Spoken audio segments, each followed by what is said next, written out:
All right, here we go. The J&J Sports Express show on Wednesday, right before the division playoffs. We're talking division playoffs in the NFL.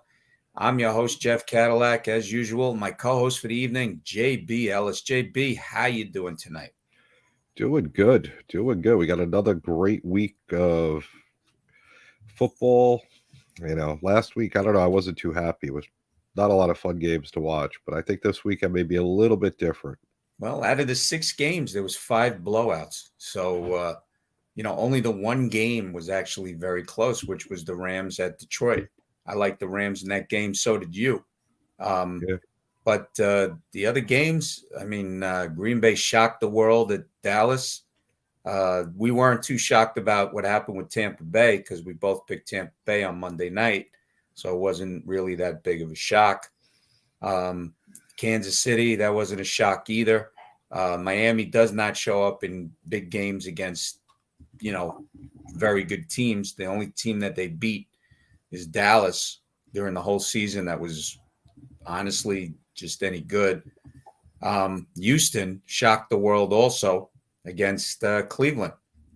And, so Pittsburgh, you like Buffalo in that game. I thought Pittsburgh would make it a little closer, but, it is what it is. But let's get to the first game. You got Saturday, 4:30 p.m. Eastern Standard Time. Number 4, Houston is moving on at Baltimore, the number 1 seed. Houston's getting 9.5 on the road. AB, who you liking in this game and why? So this is a fascinating matchup because you got a team that has played lights out all year against a team that has overperformed all year. CJ Stroud, in my opinion, rookie of the year. Um, you know, did it look like he felt any pressure at home last week in the playoffs? He came out really well. He looked good. He has a playoff game under his belt. Now they're traveling, going on the road to play a Baltimore team that got the week off. And, in all actuality, had 2 weeks off for the week before the last week of the season. Really didn't mean much. So I think they're going to be a little rusty. I think the Texans, they have no pressure whatsoever. I think 9.5 is too many points. So I'm going to go with the Texans. I mean, the Ravens are a good team. I don't think they're going to lose. I just think 9.5 points with a week off and that pressure that they're going to feel because Lamar Jackson has not performed well in the playoffs previously. He's had a lot of bad experiences. And CJ Stroud looked comfortable. They played well. And the defense stepped up and turned Joe Flacco into a pumpkin when they needed, got back-to-back pick sixes to help secure the game. So, I mean, the Texans have momentum. The Ravens have rust. I think the Ravens win, but not for 9.5. Well, I got to tell you something. I agree with you wholeheartedly. First of all, I don't think Houston's overperforming. I think they're playing loose. Nobody's giving them a chance. The CJ Stroud is really stepping up. He's showing that he's almost like a seasoned veteran. And I like I said, I don't think they're overperforming. I think right now they're playing with the house's money. Nobody expected them to beat Cleveland the way they did. Nobody. Cleveland had the number 1 defense in the NFL. And if you didn't know the records and you didn't know what the spread was or anything else, and you just watched that game as a fan, you would think Houston was kicking ass and taking numbers the whole season. And Cleveland was the terrible team because that's what happened. Joe Flacco looked like a bad rookie. He threw 2 back-to-back pick sixes. And that basically, even before that, the game was pretty much tilted already in Houston's favor. Houston has a lot of up and coming stars. They have stars on that team on both sides of the ball. I mean, on defense, you got Will at the defensive ends. You got Will Anderson and Jonathan Greenard, and combined during the season, they had 17.5 sacks, and both of them didn't even play the whole season. You got Devin Singletary and Damian Pierce, a 1-2 good combination as a running back, takes a lot of pressure off C.J. Stroud. You got Nico Cobb on the side, and you got Tank, I think, but unfortunately he's out. Then you got a secondary in Houston that is, a lot of underrated guys there. You got Singletary. not Singletary. You got I can't think of his name off the top of my head. Stingley, and you got guys in there that are playing very well. Baltimore. Hey, look, that last week of the season, they had second string guys on offense. Don't even look at that game. That's not a game you want to look at. But they did beat up on Miami. They did beat San Francisco. They basically took them apart. Those were their tune-up games, really, for the playoffs. You're right. Lamar Jackson does not have a good playoff record, which does worry a lot of people. It's not something you could turn on and off, not like the regular season. Baltimore's number 6 total offense with the number 1 rushing offense, as long as Lamar Jackson is performing. I want to see Dalvin Cook. I want to see how he is going to perform. He's going to be playing this week. They signed him before the end of the season. I thought he'd get the tune-up against Pittsburgh. He didn't play in the game. Baltimore has a great defense as well. But I got to agree with you on this one. 9.5 points is a lot. Texans, they're playing loose. DeMarco Ryan, I love the way he's playing as the head coach. He's playing a very good game. He played a very good game against Cleveland. Again, Houston is playing with the house's money. I see Baltimore winning this game, but not by 10 points. I'm sorry, I just don't feel it. I like the Texans. Like I said, Texans have nothing to lose. Nobody thought they would get to this point. They're a young team. There are a lot of good players on that team, but I think the Ravens, they win by a touchdown at the most in this game. I like Houston plus the points. Yeah, it wouldn't shock me if the Texans have a chance to tie the game or win at the end, and the Ravens make a stop. But I just don't see 10 points. I mean, that's a lot of points in the NFL against a good team. And the one thing that the game last week showed me about the Texans, they learned, because they played Cleveland before, they lost. But a lot of guys were out of that game. You didn't have Will Anderson. You didn't have C.J. Stroud in that game. Of course. You can't even really use that as a learning experience. They had the game film for what Cleveland did, and they learned, and they really just stepped up their game, and Stroud just looked comfortable as anything. It was like he was playing week 7 of the regular season. There was nothing that bothered him, and that's what you want in the playoffs. You have to be calm. You got to play your game. That's what got you there. You wouldn't be there if you didn't play your game. And the pressure's on Baltimore. Pressure's on Baltimore here because they're number 1. Everybody's predicting them going to the Super Bowl, talking against San Francisco. And, like I said, Houston's playing with the house's money. No, definitely. What about game number 2? This is a game I'm shocked that we have. Green Bay at the 49ers. Number 7, again, another I'll do this game first. At number 1, San Francisco. Green Bay shocked the world last week against Dallas. They came out unbelievable. They made Dak Prescott look another quarterback like a bad rookie. They really, it was 27-0 in the second quarter, and Dak had already thrown a pick 6 and a turnover that, interception that resulted in a Green Bay touchdown. San Francisco, they've had a couple weeks off. The last week again in the season, you can't count it. They had all their guys out. They're playing the Rams. Rams used that game as motivation. They already had their seed. San Francisco's problem on defense, though, is that they can't cover the middle.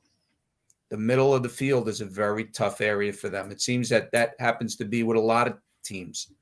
The Packers, if Aaron Jones gets running in this game, it could be another lights out kind of game. Let me tell you something. I don't know about the Packers winning this game, but this is another game that I like San Francisco to win, but not by 10 points. I like the Packers with the points. Somehow they're going to make this interesting. If the Packers are able to get their running game going, it will take a lot of pressure off Jordan Love, and they'll be able to pick, San Francisco apart, because now play action pass brings in the defense. San Francisco is very good. Their defense is very good. And the weapons on San Francisco for offense is unbelievable. I mean, you're talking I mean, it just goes on and on and on. We get Christian McCaffrey, Debo Samuel, you got Ariuk, you got George Kittles, you got Juszczyk. I mean, it just goes on and on and on. But I got to tell you, I think Packers, again, also, they're playing with the house's money as well. Another week, another 7 seed is going further, and unbelievable. I think the 49ers win, but I like the Packers with the points. What do you like there, JB? So last week, the Packers did what they do. They used Aaron Jones perfectly. He had a monster game. Jordan Love was comfortable throwing to all his receivers as he's done all year. He doesn't have a true number one. He throws it to everybody. He's got over 4,000 yards on the year, 32 touchdowns, 11 picks. Brock Purdy, 4,200 yards, 31 touchdowns, 11 picks. Very similar stat-wise. Purdy's rating's a little bit better, a lot better actually, but Love is definitely capable back there. Last week, I was a little concerned. I thought he was going to look shaky going on the road in Dallas. Handled it well. The whole team handled it well. It was a game they had no business winning, and but before you knew it was 27-0. So, I think this team believes it can go out there and do the impossible. Are they going to beat San Francisco? To do that, you got to stop McCaffrey. The offense runs through him. He's the true MVP of the league. But unfortunately, it's a quarterback award, so he won't win it. But if they could find a way to stop McCaffrey, they have a shot to win this game. Purdy's not unflappable. He's had bad games throughout the year. Can the Green Bay defense step up and stop him? The key is all putting the pressure on McCaffrey and keeping him from getting yards, keeping him from catching and running. And Love to just keep doing what he's doing. Distribute the ball to the whole set of wide receivers. Hit Musgrove again, the rookie tight end who's really good there as well. They have a lot of options on that wide receiver and tight end that are really good.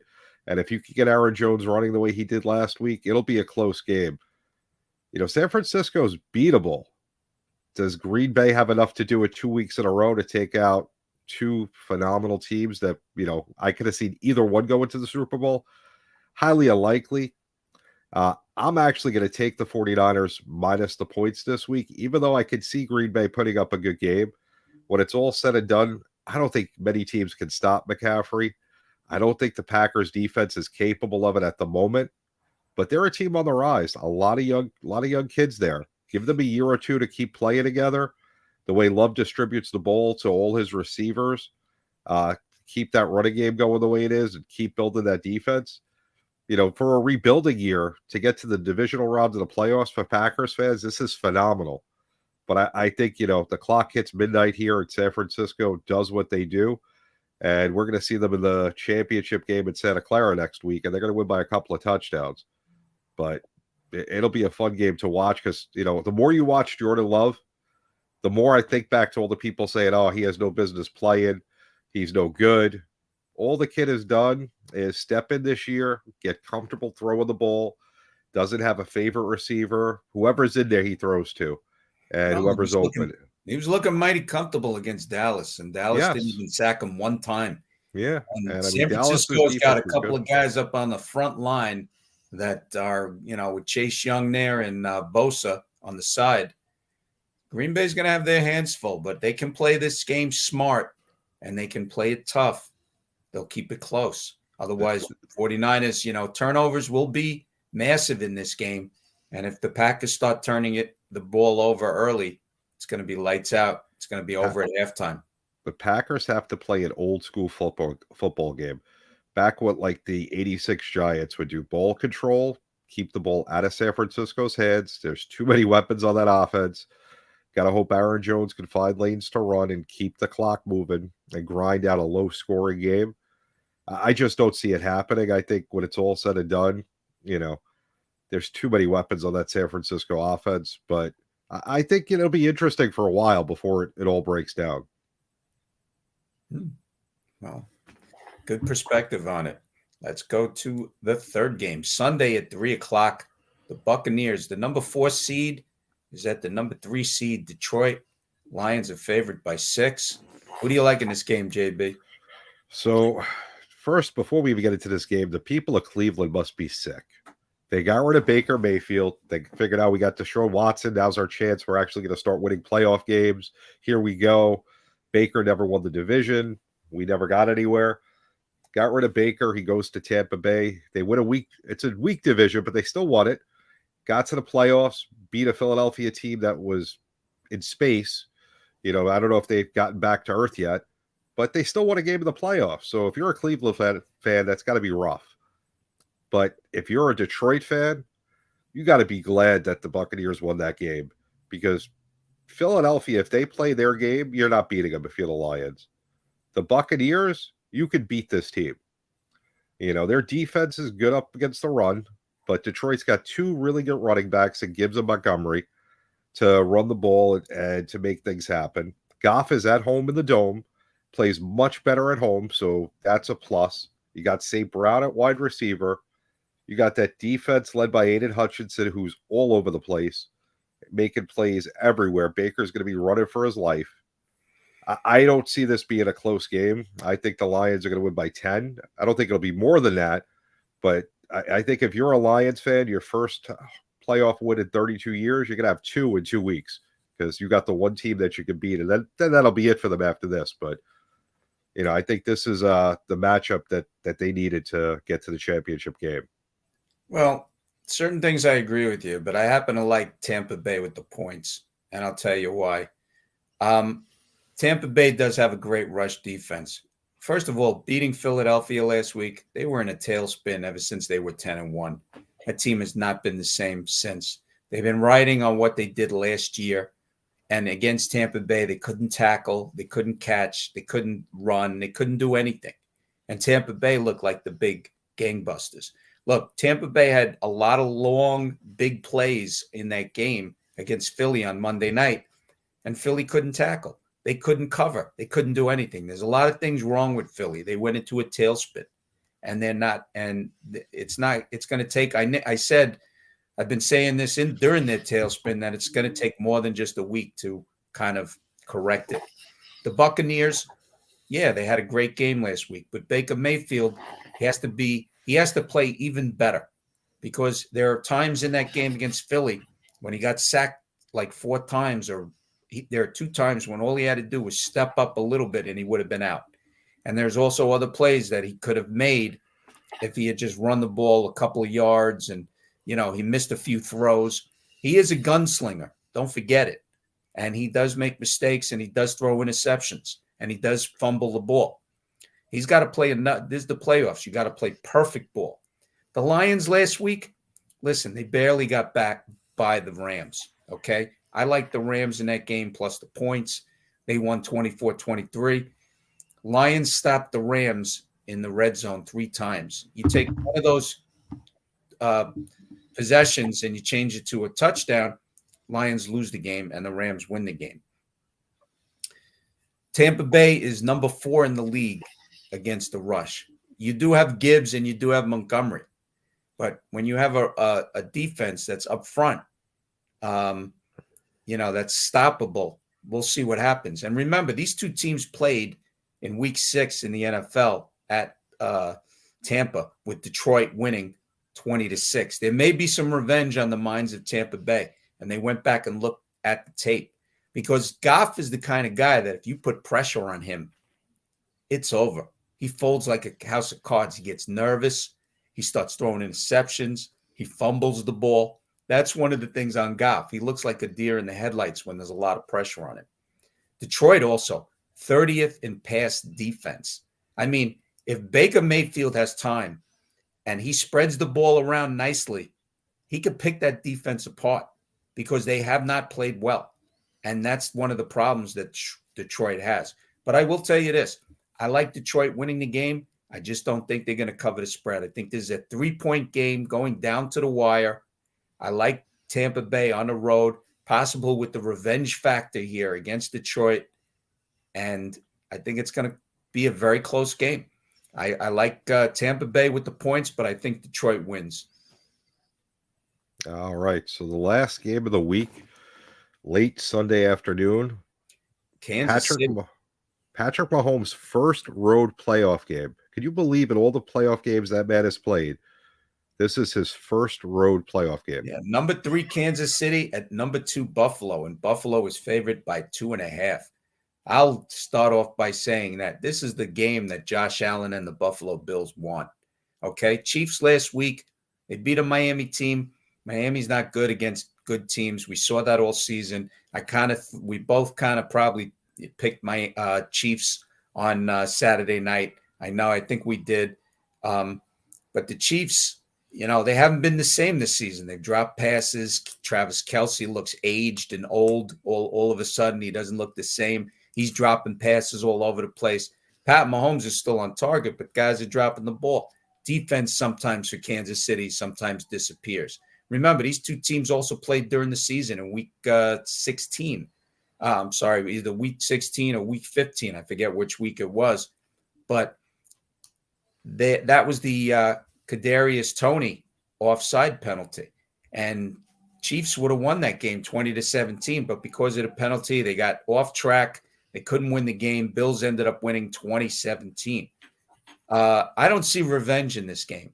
I see Buffalo going right over the Chiefs. This is the game they want. They got it at home. They're playing the Chiefs. Don't worry about the weather because both these teams are used to the cold weather. I'm not worried about it. Kansas City has the number 2 defense. Buffalo also has a great defense. They got injuries up the yin-yang, but it seems like next man up is working very well. And the key to the Buffalo Bills is without a doubt Josh Allen. Against Pittsburgh last week, he had 3 throwing TDs. He had 1 rushing TD, that one that he ran for like 52 yards. I mean, he had no turnovers. He finds people all over the place. I think Bills steamroll the Chiefs, and they beat them at least by 10 points in this game. It'll be a good game for a little while, maybe, but the Buffalo Bills are going to beat the Chiefs at home next week. Listen, as long as it stays under 3, I'm going to stay with Buffalo. If it goes 3 and over, I wouldn't bet it, and I'd probably take the Chiefs. I think when it's all said and done, Buffalo does win the game. They got everything that they wanted. The team was dead in the water at one point this year, and they wanted a hot streak, and they did it having to play good teams. They went, and for the last couple of weeks of the season, between here and Sideline Sports would talk about Buffalo, I would explain to everybody, this team's playing well. They're going up against good teams, and they're performing. They're on a roll. Watch what they're doing. They may not be killing teams, but they're getting things done. Josh Allen is playing a little bit better. The defense is playing a little bit better. They're playing with a purpose.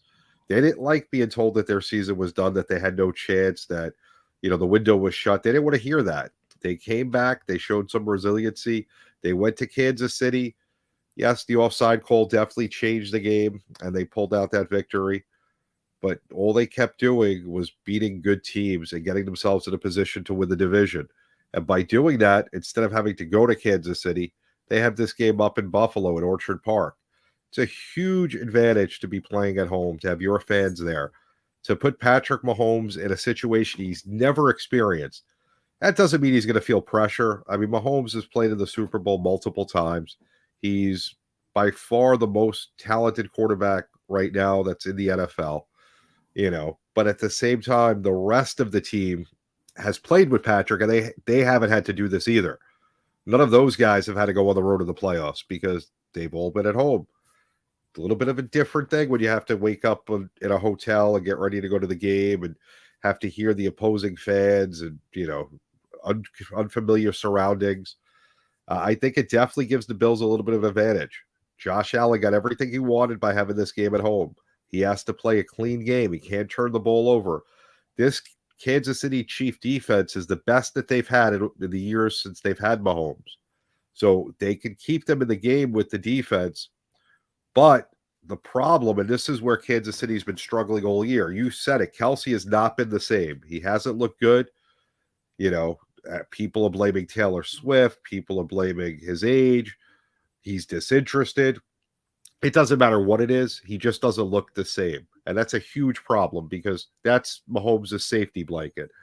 Because after Kelce, the rest of those receivers, they probably wouldn't be a number one receiver on any team in the NFL at this point. And they have trouble catching the ball. They're dropping passes left and right. The running game with Pacheco is decent. They do a decent job mixing it in, and Pacheco's got a lot of talent. But I don't know. I don't look at Pacheco as a number one back and say I'm scared of him. I never have. And, but even though he's had a really good year, I think the Bills, if they could play a clean game, they're going to pull this game out, and they're going to see themselves heading to Baltimore, a short trip, and for an AFC championship game that they'll be one game away from the Super Bowl with a chance to actually get there when people had them dead and buried, around week 7, week 8 of the NFL season. So I got to give the team a lot of credit for showing resiliency, a lot of credit for stepping up and lacing up those sneakers every week, those cleats, and getting in the game and putting it out there. Cooks has got to have a good game. Cook got to run the ball well, got to control the ball, keep, hold it. Don't fumble. Don't be stupid. Don't fight for extra yards. If you're wrapped up, go down. And if you play a clean game, this is not the Kansas City Chiefs team you had to play last year or the year before. You can beat them. I agree with you totally.